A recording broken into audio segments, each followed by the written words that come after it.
When learning to paint portraits, a really great place to start and one that I'd recommend is a side profile like this one that I just finished.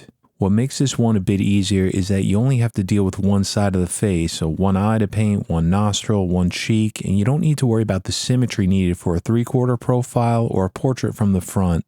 I've done a bunch of these on the channel over the years, so this time let's paint one a little bit easier. If you're going to be painting along with me, up on the screen now is a photo of my completed painting, and it's just a study of the major features, so I left some parts of it unfinished.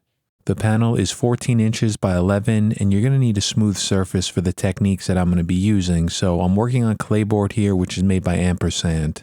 And you could probably tell that this is a monochromatic painting, only one color used, that color is black by Schmincke Aero Colors. For this one, I'm using a 1x1 grid, and I use that to transfer over my contour lines with a 2H pencil. And that grid is going to help me with my proportions and the placements of values throughout this painting. What I'm doing now is I'm just lightening up some of my graphite lines with the kneaded eraser. This way they won't show through the thin layers of acrylic ink that I'm using to paint this one. But if you don't want to use a grid, there's nothing wrong with tracing out your image to help you with those proportions in the beginning. The way that I'm starting this one is by painting in a few of the boundaries along the eye where one value starts and where one ends. So this first boundary is along the left side of the iris where we have this specular highlight along the left side of the eye. I lined up a freehand shield with that highlight and sprayed some paint over to the right where the iris and the pupil is going to be, and when I spray over that shield it's going to give me a very sharp defined edge. I'll fill in some of the dark value with the Airbrush freehand, and then for the right side of the iris, I'm going to line up another shield and spray some paint over to the left. And this is just helping me with placement. I know where these darker values are going to need to be later on, so I'll use that shield along the left side where the nasal bone is and spray some paint over to the left. You'll see in my completed painting that we have a very dark cast shadow here just below the eyebrows, so I'm just mapping in the placement now. For the eyelashes on the upper eyelid, I'm going to start nice and simple. Just freehand, I'm going to paint the line down, setting that boundary of the sclera, which is the whites of the eye, to that upper eyelid. And to sharpen up some of these lines, a technique that I'm going to be using a lot is using an eraser, like I'm doing now within this specular highlight along the left side of the eye. This is an ink eraser. I cut the edge with an X-Acto blade, so I kind of have like a chiseled edge here, and I can use that to just pull out that thin line within that highlight. And at this point, a few of those boundaries are in place, so I could start darkening them up by spraying some paint right over the top. If any overspray gets in some areas I don't want, I can clean that up with the eraser later on. I'll extend out the placement of the eyelashes, and then for this crease just above the eye, I'm just going to use a piece of paper as a straight edge, line it up, spray some paint up. For the placement of the lower eyelid, I'm going to use another freehand shield that has a curve, spray some paint in so I get a bit of a gradient, so it's a bit darker on top where the lower eyelashes are going to be, and then it gets lighter as it moves down. One thing that I found that I really like about this clayboard surface is that it's pretty absorbent, but always still erasable and scratchable. So I found myself using a lot more over-reduced paints on this surface than I do on something like canvas, because even if the binder in the paint is weak from that over-reduction, the clayboard still does a good job at absorbing the pigments. So for the part that I'm working on right now with these very light, thin layers, my paint is over-reduced. It's about 2 parts water, I'm using distilled water, and about 1 part paint. As I get to some of the darker values later on, like some of the black within the hair, I will be switching back over to paint directly from the bottle or just a slight reduction of like 10% or so. I want to get the left boundary of this portrait painted in, so I'm using a freehand shield to line up along the left side of the nose, just where the nasal bone is below the frontal bone. And I'm spraying a very light amount of this over-reduced paint over to the right, spraying around 25 psi. And then I'll darken up this crease above the eye. I'm doing this freehand, so it's also going to soften up the edges. I'm using an HB pencil here to draw in the placement of the eyelashes, which extend out to the left, and I'm going back to my airbrush with this over-reduced paint, spraying some more layers on top. It's going to darken up the value. You'll see that I sprayed more of that paint into the eyelashes and the pupil to make them darker, and I sprayed less over to the left where that cast shadow is, making it lighter. And the reason that I'm telling you this is because this is a monochromatic painting, meaning that the dark values come from more layers of paint, and the lighter values come from the panel itself, so less layers and areas that are erased into. I'm using that eraser now on the upper eyelid, and you can see that I'm just erasing a few gaps within this line that I painted before. It's going to indicate that there's some eyelashes within here. I'll add some more detail, more hairs into these eyelashes later on, but I want to slowly work my way into that detail. I don't want to jump into it right away. In these early stages, I'm just thinking to myself about proportions and the placement of values, and I'm always using that grid that I have drawn on my panel to help guide me. I have the same 1x1 grid drawn onto my reference photo, so anytime I'm working on this, I'm always glancing over to that to help guide me. I'm essentially working one square grid at a time.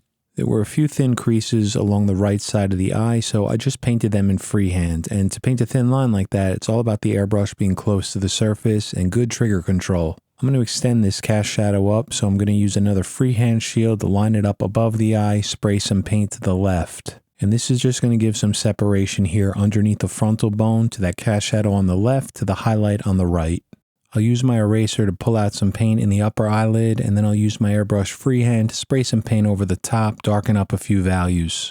I'll extend some of this paint up where the eyebrow is going to be, and then I'll use my eraser to clean up some of the overspray. I'll also pull out some more highlights on that upper eyelid and then continue spraying in some of the cast shadow above and to the left.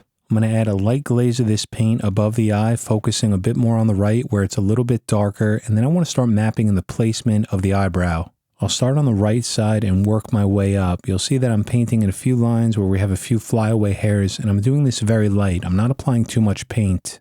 I'll be using some erasing in here later on, and it's always easier to erase less paint than more, and once I'm comfortable knowing that everything is in the right place, then I'll add more paint to start darkening everything. Now I'll add a very light amount of paint along the upper left-hand side of that eyelid, and then erase out that small highlight along the left. Another reason that I like to have light layers of paint before I erase into it is that it doesn't give me too much contrast between the lights and darks. If there's a lot of contrast, it's going to look like an extreme texture. And that could be useful for a lot of different types of paintings, but it's not what I want with this one. If you look at my completed painting on the left side, you'll notice that there's this dark shadow just below the eye. It comes down at a slight angle, and it also extends along to the right, just below the contour of the lower eyelid.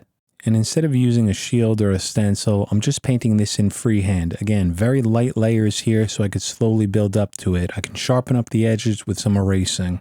And I'm using my grid lines to help me paint these in. I notice that this shadow comes down to this grid line right here, and it extends slightly past it. I saw that in my reference, so that's the way I painted it. I noticed that the lower part of the iris was too light, and there's some very subtle and soft shadows over to the left of it, so I'm just going to paint those in freehand. They're very small shadows, so I'm holding the airbrush very close to the surface and just lightly pulling back on the trigger so that it doesn't spray too much, and just slowly building this up in the areas that I need to. And then in order to sharpen up that edge and clean up some overspray, I'm switching over to a soft eraser and just working along that edge with a light amount of pressure, pulling out some highlights.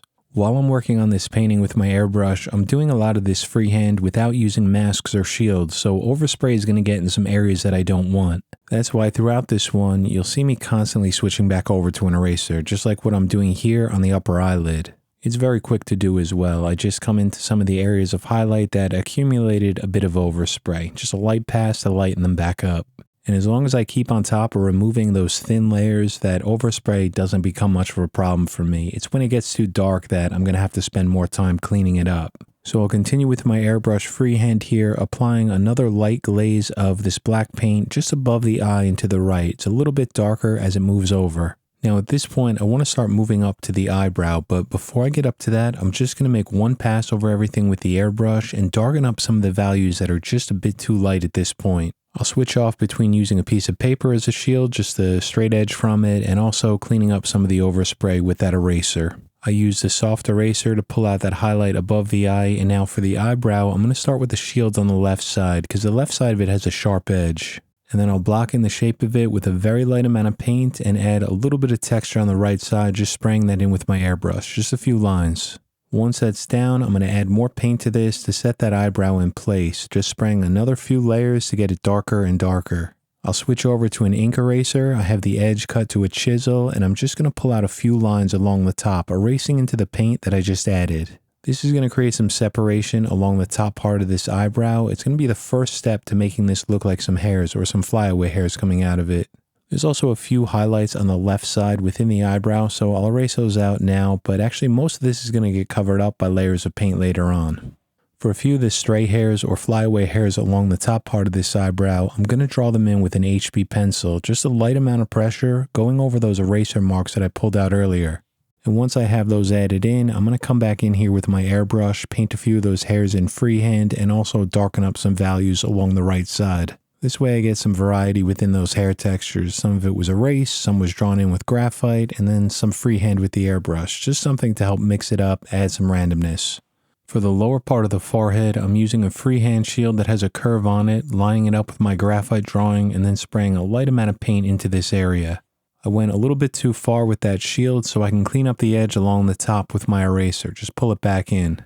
Now there's a small highlight in between the eyebrows, so I'm going to use my eraser with small circular motions, just a very light amount of pressure to pull this out. And then to give the impression of that other eyebrow, just a soft amount of paint is applied to the left of this.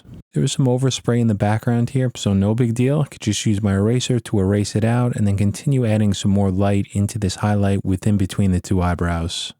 And now at this point, the eye is in place. There's still a lot of work to do on it. You can see that I'm just coming around making a few corrections here, but what I want to do is move on to the next part. So we're going to work our way down to the nose. I'll start along the left side using a freehand shield that fits this contour, and then I'm spraying the lightest amount of paint over to the right. I started on the top where the nasal bone is with one part of the shield, and now I'm going to switch to a different part of the shield for the lower part, and again, spray some paint over. This way, the nose has a darker value along the left side. And I want to make sure that I take my time with this to find parts of the shield that fit the contour lines, and then I spray a little bit and blend them together. That way, it looks like one seamless blend like you're seeing here along the left side of that nose. I can also adjust it later with some erasing. I notice here that I forgot to add in a few of the eyelashes, so you can see that I'm drawing them in with a graphite pencil. I'm using a 2H with a light amount of pressure, very thin lines. Before I paint in the lower part of the nose and the nostril, I'm going to make a quick pass over this with a kneaded eraser. It's going to help lighten up those graphite lines. I'll start this one freehand along the left side of the nostril where it's darkest and work on painting the edge first.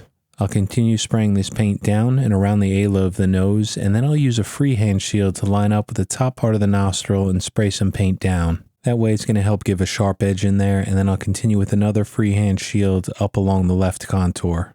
For the right side, there's a thin shadow in here, so I'm finding another shield that fits my drawing and spraying some paint over to the right.